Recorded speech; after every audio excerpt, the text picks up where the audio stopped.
Last ವಿಡಿಯೋದಲ್ಲಿ ಯಾವುದೇ ರೀತಿ ಗಂಟು ಬರದೇ ಇರೋವಂಥ ಕಜ್ಜಾಯದ ಹಿಟ್ಟು ಹೇಗೆ ಮಾಡೋದು ಅಂತ ನೋಡ್ಕೊಂಡಿದ್ರಿ. ನೀವೇನಾದರೂ ಅದನ್ನು ನೋಡಿಲ್ಲ ಅಂದರೆ ಡಿಸ್ಕ್ರಿಪ್ಷನಲ್ಲಿ ಅದನ್ನು ಹಾಕಿರ್ತೀನಿ, ಹೋಗ್ಬಿಟ್ಟು ಚೆಕ್ ಮಾಡಿ. ಇಲ್ಲಾಂದರೆ ಪೇಜಲ್ಲಿ ಹೋಗಿ ನೋಡಿದ್ರೆ ಸಿಗತ್ತೆ. ಇವತ್ತು ಕಜ್ಜಾಯನ ಸಾಫ್ಟಾಗಿ ಯಾವುದೇ ರೀತಿ ಅದು ಹಾಡಾಗದೇ ಇರೋ ಥರ ಮತ್ತು ಹಾಕಿದಾಗ ಎಣ್ಣೆಲಿ ಹಾಕಿದಾಗ ಬಿಡದೇ ಇರೋ ಥರ ಹೇಗೆ ಮಾಡೋದು ನೋಡ್ಕೊಳ್ಳೋಣ. ಇದಕ್ಕೆ ಫಸ್ಟ್ ಕಜ್ಜಾಯದ ಹಿಟ್ಟು ಚೆನ್ನಾಗಿರಬೇಕು. ಅದು ಚೆನ್ನಾಗಿರ್ಬೇಕಂದ್ರೆ ನನ್ನ ವೀಡಿಯೋನ ಚೆಕ್ ಮಾಡಿ.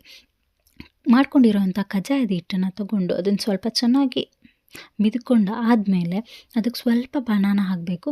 ಈ ಬನಾನ ಹಾಕೋದ್ರಿಂದ ಆಗುತ್ತೆ ಅಂದರೆ ಕಜ್ಜಾಯ ಸಾಫ್ಟಾಗಿ ಬರುತ್ತೆ. ಅದು ಎಣ್ಣೆಗೆ ಹಾಕಿದಾಗ ಬಿಟ್ಟೋಗಲ್ಲ, ಒಡೆದೋಗಲ್ಲ.